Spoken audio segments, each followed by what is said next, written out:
Warning: the following podcast contains violent scenes that may be unsettling to some listeners. Listener discretion is advised. Hello, and welcome back to Twin Cities by Night and our third story arc, Dread. Dread is set in the Twin Cities of Minnesota, Minneapolis, and St. Paul in the hot and humid summer of 2011. Join us again and continue to follow the journey of Kaetao, played by Quinn, and William, played by Slavic, as they continue to traverse the dark society held within the Twin Cities. They will be joined by three new Kindred: Warren, a Tremere, played by Adam; Valentine, a Nosferatu, played by Alex; and Lenny, a Nosferatu, played by Andrew. The coterie will find themselves joined together by a sense of dread. If you would like to contact us, you can follow us on Twitter at twin_cities_VTM or Facebook at Twin Cities by Night. We hope you enjoy. William, you're driving north and you're seeing, as you're coming up, you see, like, that's Kaetao's car, and you see like a large figure, like throw two bodies in the back after Kaetao gets out and opens the door. I think as Kaetao's closing the door to go back into the driver's side of the car, you see this figure like cut through two parked vehicles, and then you just see him run back and then go into the passenger side, and then you see Kaetao like back up his car and kind of like does like a half like a half whip of his car, and then peels out of the parking lot. And so as you're coming along your car, you're looking and you're trying to see where like this fallen, like you're trying to guesstimate where this body would have fallen, and you can't really make out anything. And as you're driving towards the parking lot there, Warren, as you're crouching, hidden, obfuscated, you see William's Beamer slowly like coming up, and you see William looking to the right out of his vehicle through the passenger side window as he's like scanning. He looks like he's concentrating, trying to find something. What are you going to do right now, Warren? Let me ask you that. I'll start shuffling towards his car. Now, are you going to stay obfuscated? Because he's slowly driving. I would say, how fast are you driving right now, William, as you're looking? I'm probably going to try to find the impact spot, right? Because I don't know if it was a kindred or a human or someone, and if someone splatted there, it'd be pretty obvious, I'm guessing. You're trying to look, and you're also having a hard time looking at the side of the building because there's like cars that are parked, in the parking lot there. So you're kind of like trying to look over. That's why you didn't see when Lenny knocked that dude out, because he's like laying down in front of a car in the parking lot in the front. So you're trying to see right now. So I take it you're driving pretty slow, like 5 miles per hour or something like that, or even less. He's driving slowly at the moment. Are you staying obfuscated, Warren? Or are you going to do something to get his attention, or what? I'm going to stay obfuscated until I can get reasonably close to him. You see, there's a moment where you're looking and you see what you think is like a dark splatter. You can see it from like you can see like the door that Valentine came out of, but you can only see like the top third of it because there's like a couple cars that are parked between you and it. And there's like this light that's above the door, like that it has like a white plastic cover, but it's hanging off the building and illuminates. And you're looking through the cars and you think for a moment, you stop your car and you see like a dark, like puddle that's on the ground that sticks out. You can't tell if it's blood because, like I said, the shadows and illumination, but it's definitely like contrasts the gray of the sidewalk that is there, the concrete that is there. And then so you stop your car a little bit. You see, Warren, when you're heading over there, you see the car stop. You see William like kind of looking in the direction of where you had fallen at. Okay, when I see him sort of pause for a second, I'll try to move a little faster. Yeah, you're able to. Okay. When I get up to the car, I'll just pop the door and climb inside. There's a moment, William, where you're looking out the window and saying, "What the fuck?" And the door's open. You see this figure come in, and it's like he has blood all over the lower part of his fucking face, all over the front of his, like, he had that, I believe he had like that baby blue, like cardigan or whatever is like blood that's like all over it. And he's like, just, you see him get in, he looks all disheveled, his hair, but you recognize it to be Warren. Go ahead, scene's on you guys. I'll have you guys describe what happens. Jesus Christ. So if we could leave, that would be really good. Yeah, let's leave. Don't get blood on my seats. I think it may be a little late for that. I apologize. I'll pay for the dry cleaning. Don't worry about it. So yeah, William steps into the car, and so where will it be to? I think maybe you should get cleaned up in my place. I'm amenable to that. Okay, let's do that then. You guys take off. Yeah, so what the hell happened? Well, there's presence, I would say, on the roof of the building, and it began to overwhelm my will, my sense of self. And instead of allowing that to continue, I jumped off the roof. You jumped off the roof. Yes. That was you. Yes. That's your blood. Probably. What do you mean probably? Well, I think I coughed up some of what I ate earlier, so it maybe a mix. Oh, wow. Yeah. So did you find out anything? Yes. There's a cult. Not again. Again? Later. Let's just say I'm not a particular fan of cults. Understood. Well, as you guys are talking, we'll cut to Kaetao and Lenny. So Kaetao, you're driving your car. You look in your rearview mirror and you see the two figures there. You see the one is a male that's on bottom. He's kind of like, you can see his upper body and like his face is like facing you, but it's really hard to make out the side of the face that you can see because it's really swollen, especially in your car with like the street lights are kind of like illuminating the inside of it. But you see, like, you can tell on his chest and like on his neck, he has like, it's like covered in tattoos, what you can see. And you can almost like, you're trying to make it out because it's black and gray and it's really hard to make out, but it almost looks like a face of sorts. And like coming along the neck are like these two horns almost, that like very detailed horns that are coming from the top of it. And you see draped over him, you see a female, and she's in like a black thong and it has black bra on, and she's ginger, or well, you can tell her hair's red, but her skin is kind of pale like a ginger's. And you see along the side of her thigh up into her ribs, you see like a figure, and you're looking at it, and you can't like. It looks almost like the bottom half is like a half of a goat, and the top half is a half of a man, like holding a flute. But it's very detailed that goes along the side of it. But you recognize the female. Because there was a moment when you were in Jonathan's club, when you and Ophelia were walking out, and that was during the homecoming arc. This lady was walking in, and she had talked to William and Jonathan. You don't know anything about her. You know what I mean? You just know that you saw her going into the Medusa when you were walking out at one time. Go ahead, scenes on you guys. So rewinding just ever so slightly to when I first get into the vehicle, the first thing I say to him is, Valentine took off. Something's wrong. A Kindred fell off the building, and he nearly lost control. So we need to go now. I'm sure he'll be okay. He can handle himself. Kaetao under press. He's like, that's really Warren. Okay, let's get out of here. And Who? so now it's someone I mutual acquaintance, I guess, with me and William. I'll explain when we're out of here. Fast forward a little bit. Okay. You see them in the back and all that. Yes. So, you mind telling me who is the passengers? It's the guy you wanted. Really? You That's got him. him. Yeah. And his girlfriend. They were talking about Thought it'd be harder than that.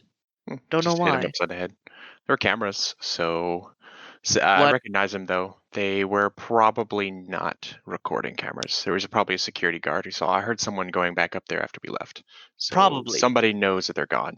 Probably not recording. Probably. Like, I don't have any guarantees. We broke them. For your sake, for all of us, I hope you're right. Because if you're not, you do know hoodie on. That's a potential It's unlikely breach. it's unlikely they saw anything really. Like it's. I think it'll be fine. Well, I thought things would be fine too, and then two people I knew got killed, or vanished, or whatever. So, forgive me if I don't, break out the champagne. So you did good. I will say that. Overall, thank you for getting us, and I will owe you something for this. I think Valentine, he caused a mess, killed someone, and he's riding real close to the beast right now. We'll deal with that when we find the little creep. Besides, I found William's car there. He might have been picked up or something. I don't know. So our immediate priority is, what do we do with these two? You hadn't thought of that? I had. Well, I didn't know you just plop them. I didn't know you get two people and plop them down right there. I've thought about this. That's what you asked for. Well, I'm not really used to getting what I asked for, so you forgive me if I'm a bit unprepared. Well, he seems to know about those people that Giovanni ghouls were looking for. All right, so They were talking I about think I know a place where we can stash them. I think place we can go. It'll be quiet and isolated. Yeah. Make sure they don't wake up ahead of time, and so I would take us over to this to the warehouse where we first brought the princess ghouls all those months ago. All right, definitely. So before I describe that scene, are you gonna be contacting anyone else, or is it just gonna be you and Lenny at the moment? I think I'm gonna give William a call. William, as you're driving with Warren, you hear the friendly sound of your Bluetooth notification as it clearly goes through the car. And you look on your dash of your stereo and you see the name Kaetao come up on there. And by the way, Lenny, you see him pulling out his phone while he's driving. Go ahead. Okay, so does the Hey. car have like a Bluetooth speaker? Yeah, if you want to, yeah. Okay, sure. Let's just do that. Can you talk? Sure. I have Warren in my car right now. All right, Warren, was that you? That you that fell? It wasn't a fall so much as a jump. Why did you need to jump? Pan? Who? Pan? I don't know what that is. I'll explain after I clean up a little bit. All right, is Valentine with you? Who? All No, right. he's not. All right, that's all I. All right. Well, if you find him, let me know. We need to talk to him. He is. What happened? Please, I'm very... I don't know. I didn't see it. I have heard that he might have killed a couple of people there. I don't know the whole story. Just he might have killed somebody. Mess. Did he at least clean up after himself, or just... I don't think so. There was a pretty big crowd going on around there. Oh, this is bad. We don't want the prince's attention. Don't want anyone's attention. To be perfectly honest, I think we're a bit past that point right now, William. Yeah, but this could be big. Am I supposed to look for him? Where the hell do I even find the little I don't know. Masquerade? He's always like we've always met up. I haven't like have meeting points before. He's always shown up on his own. This is annoying. All right. So Well, if you want to know, I happen to have Little here with me. you do? Yes. Where are you taking him?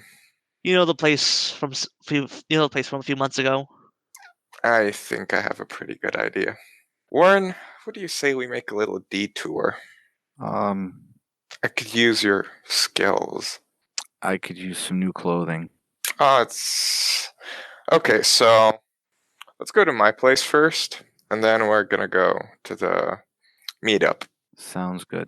We will cut to Kaetao and Lenny. So, Lenny, you're hearing Kaetao's side of this phone call as he snaps his phone shut and kind of puts it in his little center console. And you can tell that he is going towards the mill district. Like he basically, soon you find yourself getting out of the hood and you get back on to the highway again. And it's almost like, I would say, the trip back. I don't know. How do you feel, Lenny, after all this happened, getting back onto the highway and realizing A, you don't have Valentine with you, and B, though you were successful, not only did you get 2 people, now you have a boon that you have for the gangrel whip of the Twin Cities. Like, what is like going on in your head at the moment before you look? I think that Valentine's in trouble. He caused trouble, and he's gonna need help. And so I'm also concerned with what he did and what he might do, because like he killed a kid, and I don't know that it was a kid yet, but that's gonna weigh heavily on him when he finds out. Yeah, that makes sense. Definitely. Like it's I didn't even think about that aspect, right? Like of kind of like having the repercussions of some of your decisions inadvertently cause you mental turmoil like that. Yeah, I'm thinking like he's not going to feel personally responsible, but he's still going to feel bad about it. It's like it's just part of him, that he just feels like he needs to make up for, what he is. So as you're thinking that, you look in the back of Kaetao's car. And like I said, like with him going down the highway, you can kind of feel the road underneath. You can kind of like hear like the sound of traffic because Kaetao has the window rolled down just a little bit. You can hear cars going by. And you look between the two front seats and you look in the back and you could see the figure of Little's not quite moving, but you see the figure of Samantha. She's starting to stir a little bit. Like she's getting like that deep, like snoring a little bit, like, but it's like a wet like snore, like because her face is kind of like facing down, so like she has slobber that's coming out of her mouth a little bit as she's there, but you can kind of see that she might be coming to. If you were to guess, you would say like maybe like in a few minutes, you know what I mean? Like, and when I say come to, though, I don't mean she's like gonna be bright and you know what I mean, but she's definitely gonna like start waking up soon. Yeah. So does she wake up at all on the drive? If you choose not to do anything, you'll see like you'll hear like she's like a few minutes later, because I'll say it's about like a 15-minute drive to where he's getting. A few minutes later, you can kind of hear just like whimpering a little bit. You know what I mean? Where am I? I'm listening specifically very closely, with Auspex to make sure that I know the precise moment that she's like moving around and coherent and like sitting up. I'm not like turning around in my seat and looking at them. I'm just listening. Okay. And I'll say something as soon as she like kind of like starts stirring. So I would say about like 5 minutes into the drive, you kind of hear, where the fuck am I? What? Little baby. And you just kind of hear like the smack. It'll be okay. What the? And you see just a moment, you see like her trying to like sit up and you see like, you can see her right hand goes on the left side of the back of your seat, Lenny. You know what I mean? Like she's trying to prop herself up a little bit. And she's like, where am I? What? Stop the car. Bitch, I will choke you out again. I will climb over this seat. Don't make me do it. You'll see there's a moment where she's like sitting there and then she looks down. You see her head look down and then she looks in the rear view mirror and there's this uncomfortable moment, Kaetao, where you and her have eye contact as you look in the rear view mirror and you see like a look of recognition on her face and you see her like slowly like sit back for a second. But you both are taken aback a little bit by the fact how calm she is in a situation like this. You can almost sense like in her head wheels are turning right now. Yeah. She's trying to. Most people, including any of us playing this game or listening, probably would be freaking the fuck out right now, or you know what I mean, or at least be like, "What the fuck?" She kind of started to. Yeah, she started to, and then she collected. She like reined her emotions in, and you noticed that, Kaetao, the moment that happened was when she like all of a sudden scanned her environment and realized where she's at and who is driving the car. All right, as soon as we look, it's like, don't cause any trouble back there. If we get into a wreck, odds are me and him will get better than you. So just keep calm. You see where she kind of like just sits back a little bit and then just like closes her eyes, but like she's breathing, but she's like sitting on a little bit as he's still passed out. You get off the exit and you realize right now, Lenny, that he's going into the mill district. And he's say like casually on the way, just kind of like after she wakes up. I think I might have hit him a little hard. It's gonna take him a bit longer to wake up. She got eye contact with you from the back seat when you said that. You know what I mean? Yeah, I'm saying that for her benefit. Yeah. I'm not saying I'm saying it to Kaetao, but I'm doing it in a way to try and like just make her a little bit more, panicky. Just exactly. Like, oh shit, So you get off the exit, you start heading towards the mill district, and you come upon these like emptied out warehouses that used to like be for flour distribution, and it's along the Missouri River. You can actually start like smelling the algae of the river come through the windows, or come through the cracks of the windows of the car as you're like going towards the river. You can actually see now, even from the street that you're at, like you see these warehouses that are on the left and the right, and you see like they're abandoned in these parking lots, but you can see straight ahead like the moonlight kind of coming off of the river as it's slowly making its way through the city until you pull into this parking lot of this abandoned flour warehouse, and you see like this huge logo that's on the side of it with like chipped out paint. And then you see like there's a single light bulb that is like on the side of it right now that's illuminated, and that you can see like the light in the parking lot, and there's like a street light, a couple street lamps that are along the street that you just drove on, and right now you're pulling into the parking lot. Go ahead, scenes on you guys. I'll tell him, like, get out of the car. help him along to Lenny. Mm-hmm. I'll get out. I don't know where we're going, so like I'm just kind of following your lead. Get out, open the door for her, and I'll tell her as she's getting out, don't cause any trouble. I'll chase you down, and then I'll like grab her boyfriend, lift him up. So you see like Lenny lift up. You're kind of amazed by his strength too when he does it. You see him lift up this naked form of Little, and then you see her get out. She's just kind of like still in her like bra and underwear, but she's like staring at him when he does it. And you see like she's like just sizing up. She slowly like starts walking and following you. Like I take it Lenny's behind her with Little, and you're in front, like kind of leading to where you want to go. Yeah. I'm Okay. not trying to cause any additional harm to him either. I'm not like I can do this pretty easily without hurting him. So I'm making that clear. Like I'm not trying to like knock him around or anything. So she doesn't see me like as trying to inflict any further harm. So you see as Kaetao walks up, and you see like you're going to the side of this building. It's a rather large building, but it looks like a warehouse. It's not like multi-storied either. It's like one-storied kind of warehouse, and like the long broad side of it that he's going towards faces towards the river. So you're walking like the left is the river, and the right you're seeing the broad side of this building, right? And there's like 5 of those like the sliding garage doors where like trucks could come and like do pickups or drop offs, and then there's like this like minuscule like brown door, that kind of like brown metal door that you'd assume that workers or whatever would walk into or whatever. And you see just like Kaetao walks up to it, and it's kind of funny, Kaetao, when you go up to here, how it realizes how abandoned this area is, because that door is still jimmied open from when Chase like broke the lock of it and like jimmied the lock open, and you kind of just like opened it up, and you walk in. And you can kind of see like the same light switch is there, and you flip the light switch, and you see like the inside of this place that's like about 200 feet by 200 feet, just concrete slab right now. There's nothing in there. There's like pillars that hold up the roof or whatever, but there literally is no machinery, no nothing in here. Is just emptiness and hollow. And when you actually like kind of like flip the light switch, only like 5 of the lights work, but like that sound echoes like the switch going up as you both walk in there. And you see there's a moment of hesitation when she steps through the door, Lenny, but then she like kind of like takes a deep breath and walks through the door. Go ahead, scenes on you guys.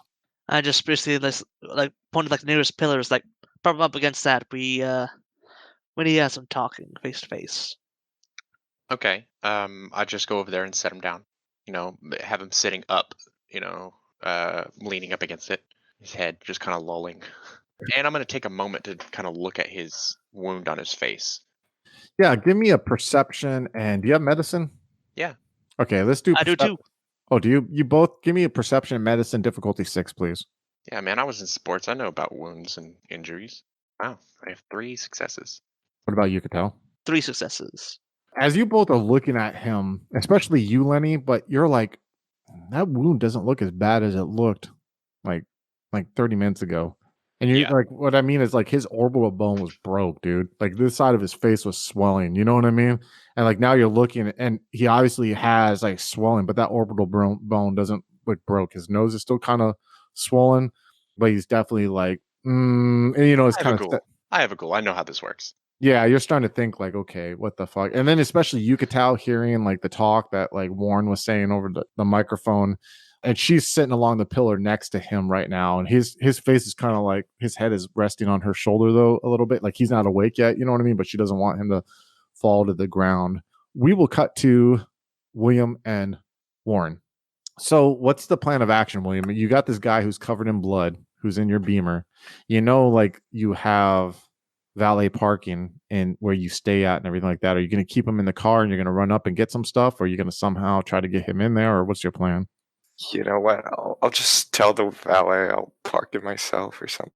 All right. So yeah, he's like, yeah, yes, sir. Okay, go ahead. And as you like go and you drive like past that front entrance of your high-end apartments, and you kind of make a right into like underground parking or whatever, you start driving in there, and you kind of find the parking spot for your apartment number, and you pull your Beamer into there. Now you can get into the apartment building this way. There's an elevator that like connects from the underground parking. If you want to get in there, your key for your apartment can kind of like unlock it or whatever and let you get in there and go up to the hallway your apartment's in and not really see anyone if you wish to bring them up there, or you can leave them in the car. It's your call. I'll just tell Warren, I'll bring him to my apartment. Just tell Warren Make sure you're not seen, please. I think I can manage that. Good. So you go up into this elevator, you go up to it, and you put your key in there, and you kind of turn. There's like a little key thing that is underneath the buttons, and you kind of put your key in there, and you turn it, and then you hit the up button, and the doors open. You both walk in there, and you turn around, you hit the button for the floor that you stay on, and it slowly goes up. There's this odd moment where you're both are standing in there, but I mentioned before. I actually want to ask you both how this makes you feel. I mentioned before how you guys are feeling like comfortable around each other right now, like more, you know what I mean? Because of the I hate saying like the primordial ocean all the time, but that sound, that connection that you have to something right now that you both have inadvertently, you don't know that the other person has the connection or whatever, but it's there. And you feel at ease with each other right now. How does that make you feel, William, while you're in the elevator with him right now? I mean, it feels pretty nice to have someone you can be like sort of at ease around, someone who you almost feel like understands you on some deep level. And he has that in a way with Kaetao, with the things they lived through, but they have very different psyches. Well, with Warren, they're like a bit more on the same wavelength. Now you have felt this way recently. I mean, you've been having a string of luck meeting people, right? Who you get along with lately. But the same thing you're feeling right now is what you felt that moment at Ellsworth Tower when Ellsworth revealed to you that he knows what you hear. That's like that same like embryonic warmth, that like warm place feeling, like that probably like, like being in utero kind of feel, which is really rare in real life, period. And in the condition that you're in right now, because you got to think about your last 6 months have been pretty shitty. Yep. You've had pretty shitty stuff happen to you, and just let's not sugarcoat it, right? And you've been exposed to real horrific shit. You've seen what you are. You've seen what others that are like you, what they're like, and it's not really good. And now you feel a warm embrace in a way, lack of a better term, as you're in just within the presence of this person who you really had no connection with before. And it's in a fucked up way. I almost would say like William's revelations of insanity that he had thrust upon him unwillingly against his choice has almost like counterbalanced that fucked up shit that you've witnessed. And it's almost like bringing good. So maybe it was a gift what Kimberly did to you back then, Maybe it's a gift that she gave a repayment for that Christopher Mark and her child going out of control, you know what I mean, and doing the things that he did to Yeah, to definitely, could be seen especially from like a Malkavian point of view. Warren, what are you feeling like as you're in the elevator with this person after all the shit that you've been through now? I mean, we want to talk about a world of suck that William's been through. You're like in a universe of suck right now, man, that you've dealt with, I feel bad. I feel like I'm a jerk for the things that happened to Warren, but I mean, Warren does some jerky shit too. So how do you feel right now, like being in the presence with this person, this elevator? I mean, you're literally got dried blood on you right now. You fell 15 stories.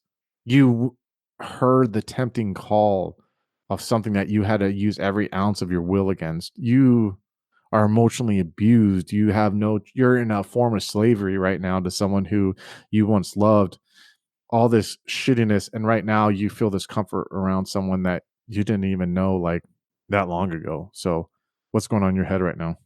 Warren doesn't know how to respond to that sensation. Like, part of him wants to trust it, but he also knows that, historically speaking, every time he's ever been comfortable around someone, it's, the rug has been ripped out right from underneath him, and then a pile of bricks has been dropped on his head. So he, to some extent, enjoys the feeling, but is very reserved about it because he knows that there's another shoe waiting to drop. There always is, right? I mean, Always. have an eternity of that if you're lucky enough or unlucky enough, who knows, right? So as you both are in this warm silence, the door opens up, and we'll just say your apartment happens to be right in front of the door, William, as you go into the apartment. Do you want to describe your apartment real quick for Warren, or we kind of described it before, but kind of give a quick rundown of it real quick? I don't remember how I described it the last time. So it's basically, a fancy apartment. You have the sort of armchair there. Not armchair, just like sofa chair there. It's very modern. He has his work computer there, pretty big. Yeah, Has a nice view of the river. It's like the river, exactly. of the river Yeah, it going has by. like shutters that you can sort of turn it on and off with remote control. Would you say, before we continue on with the scene, would you say that it's as upkept as you've always kept it, or is it a little less unkept because of like what you've been going through, or is that just like your outerwear? Like you kind of tidied your appearance up though lately, with the sense of purpose. Yeah. So I guess a very observant person like Warren would be able to see some, I guess untidiness peeking through the whole ordered place of the whole thing, but without any sort of reference, of what it was like before, you probably wouldn't get it anyway. So. You both walk in there. Scene's on you guys. Go ahead. So, what kind of clothes do you want? Something comfortable, please. I'm going to go use your washroom. Can you please tell me where it is? Yeah, go there. Feel free. Thank you. And Warren will go take a shower. Warren, as you go in there and you go in the shower. It's a very nice bathroom. It has like marbled sink, like those kind of marbled sinks that are above the counter, not built into the counter. And it has like the gold handles that turn on and like a long spigot. This is just the sink. And you for a second you're looking, you see like there's this little shelf on the side next to the light switch, and you see all these like high-end aftershaves and cologne. And you see like the bathroom, the toilet that's probably never been used, but you see like these like very nice hand stitched like towels and hand towels that are hanging from there. They're like white with like this like black and blue embroidery that it looks like almost like it was hand stitched. And as you like take this shower curtain and you kind of slide it open, you look in the shower and you see there's like all these moisturizers and all these face scrubs and like different kind of like shampoo, and just like you're looking at it's like very high end stuff that is in there. And you turn the shower on and you just instantaneously, it's just nice and hot and steamy, and you hear it as it goes on, and like soon the room fills up with steam, and you peel your bloody clothes off and you like step in there and you just kind of like feel the blood like it's starting to like come off your face as you're like washing yourself off. But there's a moment where you're like looking down in the drain and you see like the blood is starting to swirl with the water, like it's going down you can see your shin and like your pale feet as it goes over your feet, and you see it like go slowly, like just make its way into the drain. And there's a moment where you're just like standing there staring at it and you're watching it spin in there, and you find yourself kind of being enraptured by it. And then there's a moment where like you're looking at it and you see you almost feel like this tug of your soul while it's doing it, because you're looking at where that water and that blood is going into, and it's blackness.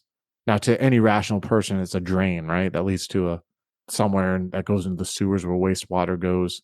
But to you, as you're looking at this blood that's yours going into that darkness that's unseen, and there's just a recent damage your brain has took, but also your soul has taken, you start feeling this fear that's like creeping up on the back of your neck. I need you to give me a courage roll, please. Difficulty 7. 2 successes. You feel like there's a moment where like you grab the shower curtain to steady yourself, and you feel the scream like that's like coming up inside of your like chest. And but you're trying to fight the urge to scream, and you grab like the shower curtain to stop yourself, and the shower curtain rips off, and like the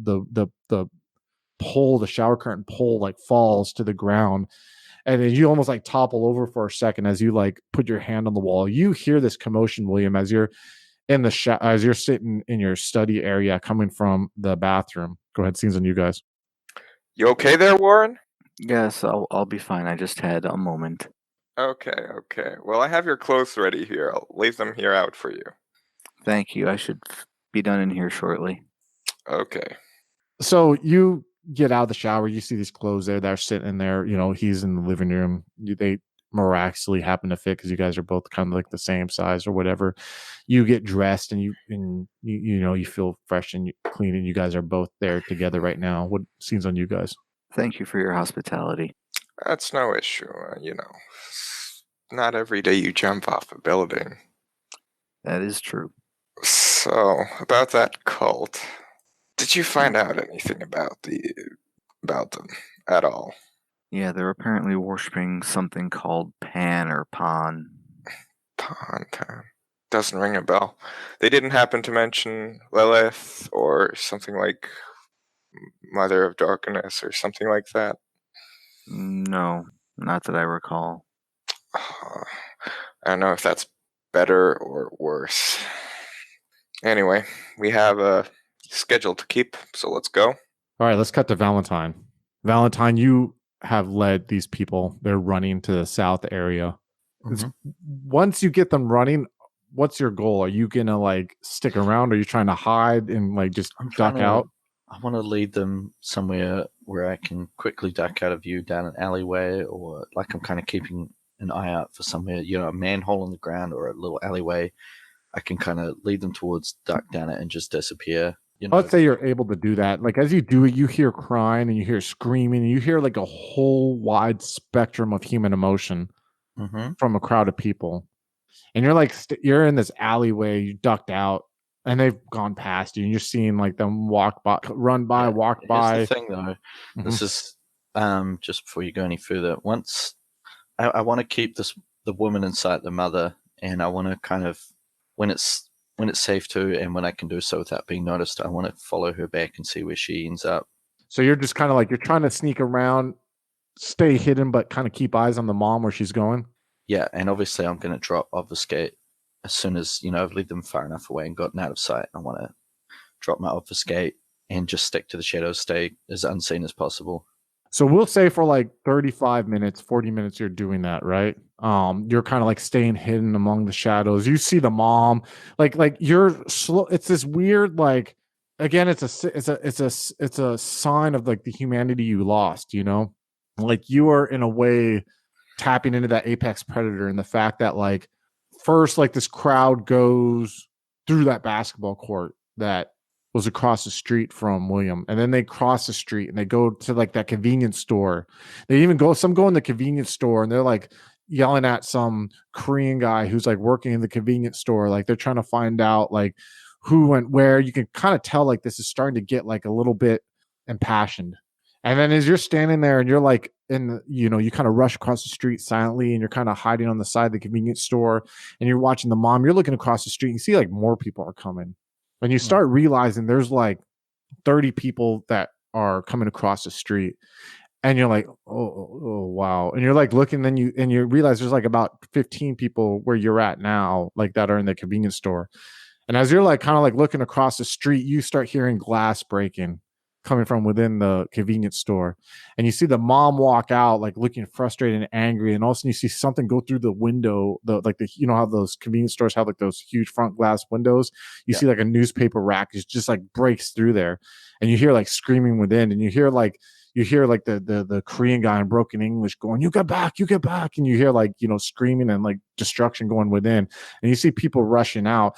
And at that moment, you just start hearing the din. You realize, oh, fuck. And you realize these people are like starting to get enraged at the situation of everything. And you see like those 15 people are moving. They're like crossing the street towards the east, and they're going towards like this rent to own place that's there. They're like rushing down the street. You see the 30 people like meet up with them, and as you see they're going down the street that way, just screaming and everything like that and yelling, you see like more people are coming from the north building, the north side, and you realize this is like an enraged like crowd that is starting to get built up. And you see that like they go towards like a car that's sitting there, and they just start like breaking like the car with like baseball bats, like windows in the car. And you see them like go up to the front of the rent to own place. And they start like breaking they start throwing shit through the huge glass windows there, and they just start rushing in. And then all of a sudden you hear like, you're like, what the fuck? And you look back behind you and you see like in the convenience store that you were just listening in, like a fire starting in there. You hear like someone's like trying to start fire, and you look and you realize that a riot is starting to happen in this area. And you hear like yelling and screaming coming from like the courtyard and everything like that too. And you're in the middle of that. I would say it's been like 30-40 minutes that you're kind of like before it got this bad, where you're like falling around. You see the mom's just kind of standing by herself, and this parking lot of this convenience store. She's not part of the riot, but she just looks lost. She just looks beaten and maybe temporarily insane. And you're standing there from the shadows looking at her. Like she's like the calmness, oddly, in the middle of this storm that's soon starting to rage. You're hearing like car alarms going off too. You know what I mean? Like the loud breaking sound, and it's just like it's like a swarm of people, like a rip tide of people are making their way through this neighborhood right now. But you see this mom by herself there in the parking lot. Okay, so I'm hidden away, obviously. Maybe hidden. I want to kind of try and draw her attention without drawing anyone else's. I'll have to activate Mask of 1,000 Faces again, but I don't want to. I'll just make myself look like my normal child aspect, not her child, if that makes sense. I don't want to. Yeah, but before you roll that, I got something for you. Give me 1 second. Sure. So you're standing by this dumpster, and you're about to make your way towards her. And from the alleyway, because you're like in an alleyway right now between this convenience store and some just random building that's right next to it. And from the back of the alleyway, you hear this voice come and touch. It almost like touches the back of your neck, almost gently, like your mom's fingers when she used to put her fingers like through your blonde hair that you had when you were a boy, like that comforting feeling, like only mothers can do. Yeah. And you hear this voice coming from behind you, and it says, "Little one, you are causing trouble." And you feel this pull, like you feel that voice just like brings out a stir of emotions in you. You're like happy emotions. Out of character, your awe is happening right now to you. Presence is happening to you. And you turn around.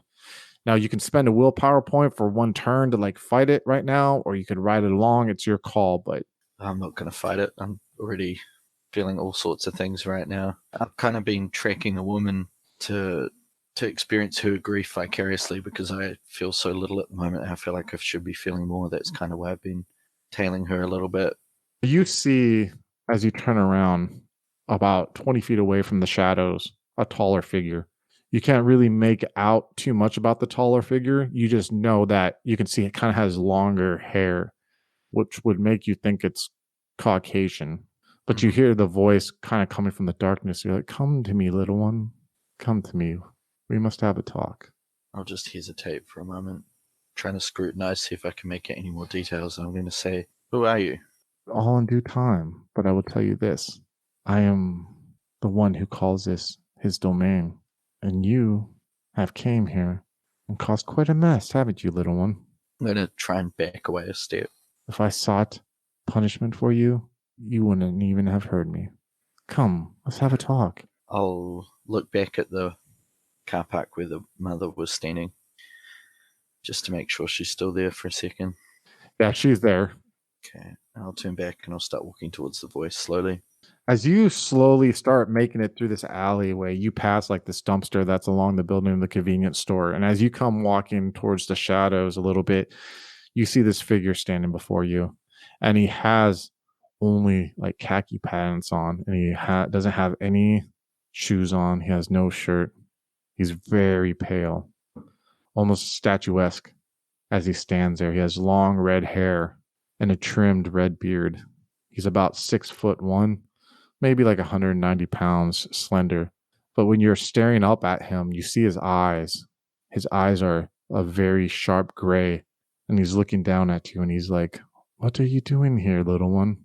I don't know. I'll shake my head, look at the ground, look back up at him. I was doing something, but I will.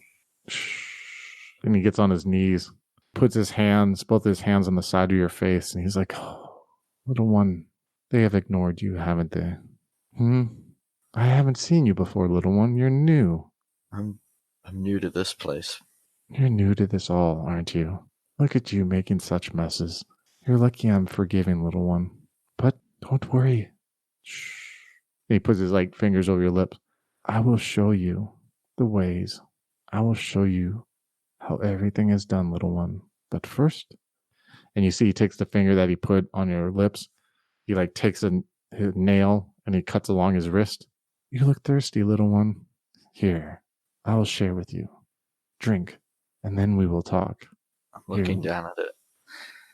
As you look down at it, you see where normally you're used to bright fountain of life that just spurts from veins and spurts in murder scenes, spurts like the kid that you killed.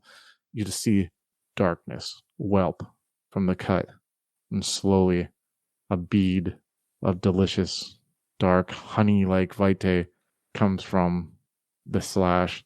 Here, taste it. Oh, hello again, folks. I'd like to tell you about the Facebook group we run called White Wolf and Onyx Path RPGs, Gameplay and Media. Have you ever wished you could have an easy way to find gameplay videos and podcasts, or just media in general that deals with your favorite White Wolf role-playing games? Or have you ever wished you could find a forum to share gameplay that you have recorded? One that won't be drowned out by random posts and discussions, so that your media could get the attention you deserve. The group is specifically run with the sole intent of it being a one-stop shop for people to view or share media involving the games we all love. We take thorough steps to ensure the page does not become cluttered and is easy to traverse. The group is already immense and continuing to rapidly grow, with new media being shared every day. Stop on by. We hope to see you there.